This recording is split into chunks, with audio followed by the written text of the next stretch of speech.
चिराग आनंद मोहन मांझी का पटना में शक्ति प्रदर्शन, हाजीपुर में पशुपति भी दिखाएंगे दम। बीजेपी और इंडिया में किसकी बढ़ेगी टेंशन।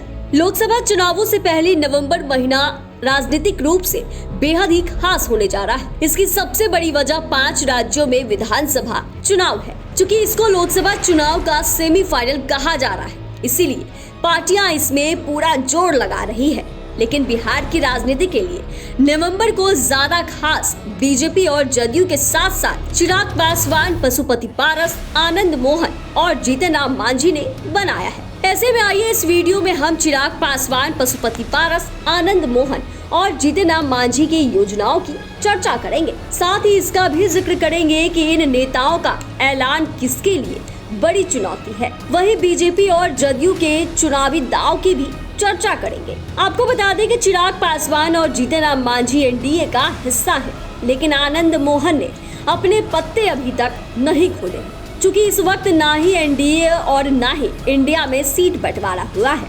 इसीलिए इन नेताओं ने सीट शेयरिंग से पहले सहयोगियों और विरोधियों के सामने शक्ति प्रदर्शन का बड़ा प्लान बनाया है। दरअसल चिराग पासवान की पार्टी लोजपा रामविलास पटना की गांधी मैदान में पार्टी के स्थापना दिवस के अवसर पर 28 नवंबर को बड़ी रैली करेगी। देखें तो चिराग पासवान और पशुपति पारस के बीच हाजीपुर सीट को लेकर तकरार देखने को मिल रही है। वहीं बीजेपी ने अभी तक इस पर कोई खुलकर बयान नहीं दिया है, यानी कि हाजीपुर सीट चिराग पासवान या पशुपति पारस में से किसके हिस्से में आएगा, इस पर अभी कुछ कहा नहीं जा सकता। ऐसे में चिराग पासवान अपने विरोधियों के साथ साथ बीजेपी को भी अपनी ताकत का एहसास करा देना चाहते हैं कि वो चुनावों में कितना बड़ा फैक्टर साबित हो सकते हैं।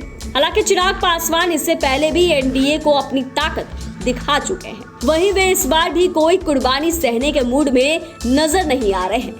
लेकिन इन सब के बीच पशुपति पारस ने भी हाजीपुर को साधने के लिए 28 नवंबर को रैली करने का ऐलान किया है। बड़ी बात यह है कि एक रैली हाजीपुर में होगी, यानी कि हाजीपुर पर अपनी मोहर लगवाने के लिए पशुपति पारस ने बड़ी तैयारी कर ली है। ऐसे में 28 नवंबर को चिराग और पशुपति दोनों का शक्ति प्रदर्शन होगा, जिससे बीजेपी की मुश्किलें बढ़ सकती है। इसके अलावा नवंबर में एक बड़ी रैली आनंद मोहन की भी होने वाली है। इसको लेकर वो राज्य के कई जिलों में गए हैं और लोगों को इस रैली में आने का निमंत्रण भी दिया है।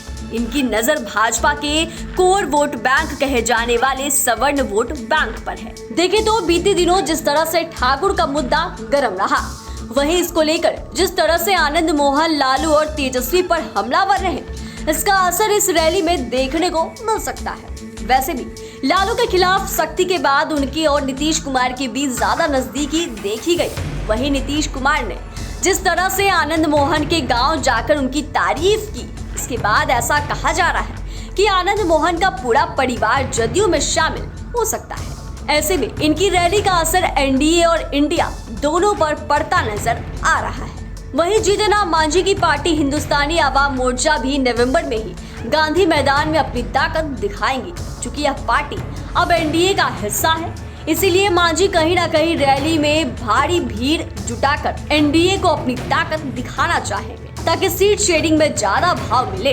यानी कि चिराग पासवान, पशुपति पारस, आनंद मोहन और जीतन राम मांझी चारों नवंबर में गांधी मैदान से शक्ति प्रदर्शन करने के लिए तैयार है, जिसका बिहार की राजनीति पर बड़ा असर पड़ सकता है। हालांकि नवंबर में जदयू का भीम संसद भी है, वहीं अमित शाह की मुजफ्फरपुर में बड़ी रैली है। लेकिन बीजेपी की दृष्टि से पशुपति और चिराग का शक्ति प्रदर्शन ज्यादा महत्वपूर्ण होने जा रहा है। इस तरह इस बार राजनीति में सुपर नवंबर हलचल मचाने के लिए तैयार दिख रहा है। अब देखना यह है कि इससे एनडीए और इंडिया में किसकी टेंशन बढ़ती है।